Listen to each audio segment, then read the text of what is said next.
Hola y bienvenidos a un nuevo análisis de claves bíblicas. Hoy vamos a meternos de lleno con una de las figuras más bestias y a la vez más trágicas de la Biblia, Sansón. Todos conocemos la historia por encima, ¿no? El tipo con una fuerza descomunal y una melena legendaria. Exacto, pero esa es solo la superficie. Lo que vamos a hacer hoy es rascar esa superficie, porque la historia de Sansón es en realidad un drama psicológico brutal sobre el poder, la adicción al peligro y sobre todo sobre cómo nuestros mayores dones pueden ser también la fuente de nuestra propia destrucción. Y es que esa es la pregunta que lo cambia todo, porque si nos quedamos solo con los músculos nos perdemos lo importante. El verdadero misterio es, ¿qué pasaba por la cabeza de Sansón? ¿Qué le llevaba una y otra vez a caminar directo hacia el desastre? Totalmente. Su verdadera guerra no fue contra los filisteos, por mucho que luchara contra ellos. Fue una guerra interna, contra sus propios impulsos. Una batalla que, como veremos, estaba prácticamente perdida desde el principio. Así que vamos a desentrañar esta gran paradoja. Vale, vamos al origen. Para entender la caída, tenemos que entender de dónde venía el poder de Sansón. Porque todo el mundo piensa que era suyo, que era un superhombre. Pero la clave es que esa fuerza no le pertenecía. Para nada. Y este es el primer gran pilar de la historia. La fuerza de Sansón no era física, no venía del gimnasio. Era, por así decirlo, un don prestado, una consecuencia directa de un pacto sagrado que hizo desde antes de nacer, el voto nazareo. Aquí está el meollo de todo. Ser nazareo era un compromiso total. Significaba llevar una vida de consagración. Y tenía reglas muy estrictas. Y la más visible de todas, claro, era no cortarse nunca el pelo.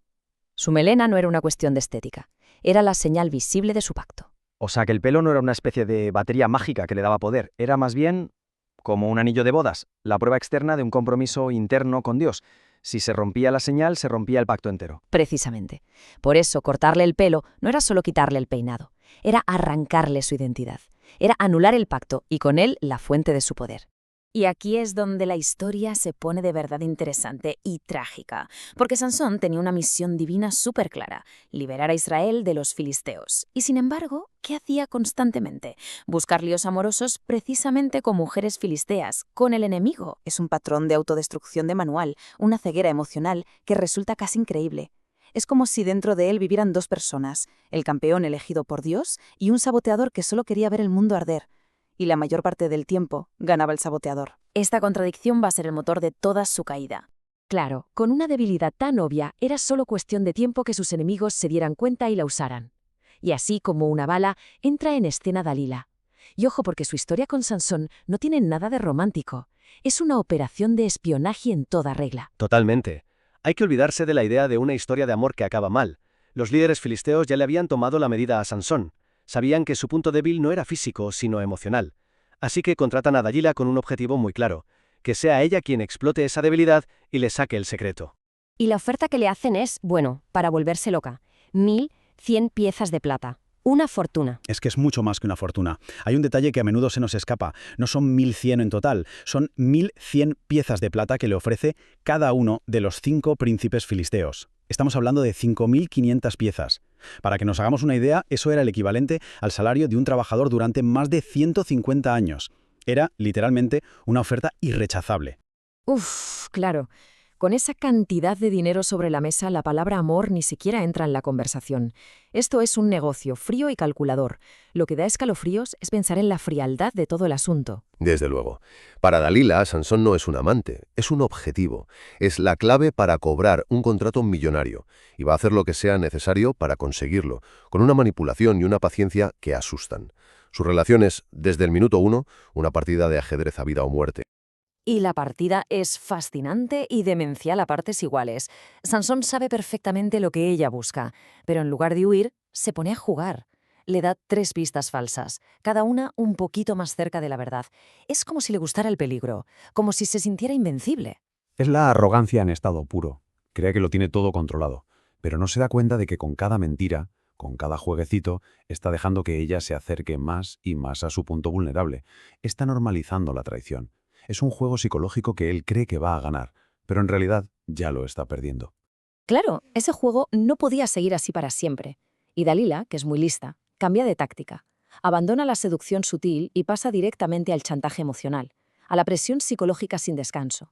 Y ahí, la coraza de Sansón empieza a romperse. Efectivamente, el texto dice que ella le importunaba cada día.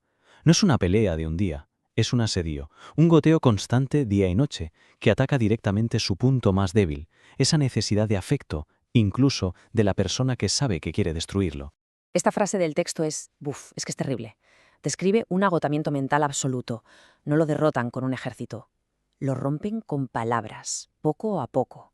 Lo vacían por dentro. Es un colapso psicológico en directo. Pensemos que la fuerza de miles de hombres no pudo con él, pero la manipulación insistente de una sola persona lo lleva al límite, a desear la muerte. Es un recordatorio brutal de que no hay músculo que te salve de la fragilidad emocional, y él, en ese momento, se queda sin defensas. Y este es el verdadero punto de no retorno. La gente piensa que el desastre es cuando le cortan el pelo, pero no, el desastre ocurre antes, cuando él abre la boca. Exacto.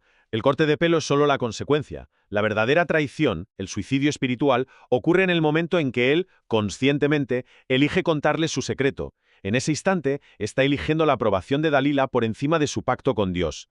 Ahí es cuando todo se acaba. El resultado, claro, es inmediato. Y lo más trágico de todo es que él ni se entera. Se despierta, sin pelo, y su primer pensamiento es, bueno, me escaparé como siempre. No es consciente de la magnitud de lo que acaba de perder. Esa es la ironía más cruel. Su ceguera ha sido tan profunda que ni siquiera entiende de dónde venía su poder. Creyó que era suyo, y no. Era de su conexión con Dios. Y esa conexión se acaba de cortar. Por primera vez en su vida, Sansón es un hombre normal y corriente. Y está solo. Esta frase es que te deja helado. Es el momento exacto en que se apaga la luz.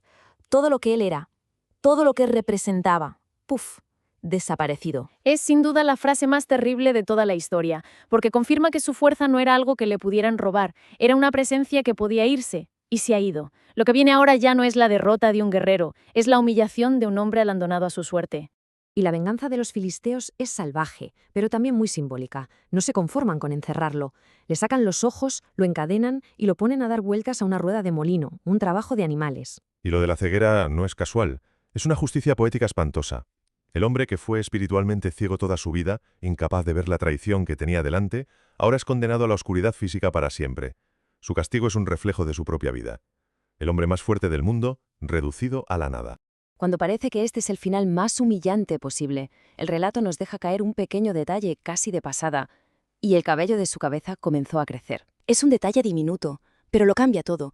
El símbolo de su pacto, la señal externa de su consagración, empieza a volver, y es como si con el pelo algo dentro de él también empezara a regenerarse.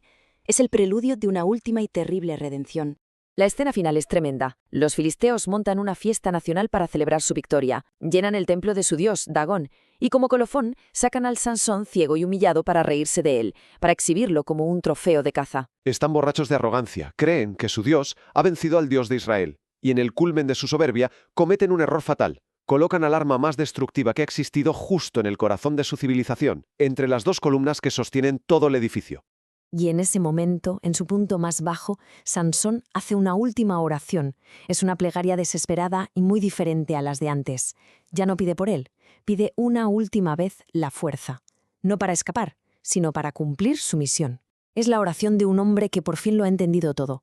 Por primera vez, no actúa por ego, ni por rabia, ni por capricho. Actúa para cumplir el propósito para el que nació, dar un golpe definitivo a los enemigos de su pueblo. Es un acto de puro sacrificio.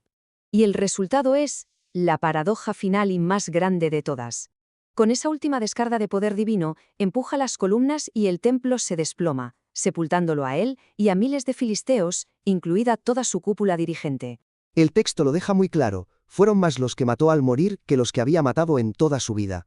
Es increíble, su mayor victoria militar la consigue en el momento de su mayor fracaso personal y debilidad física. Su muerte no es un final, es la culminación de todo.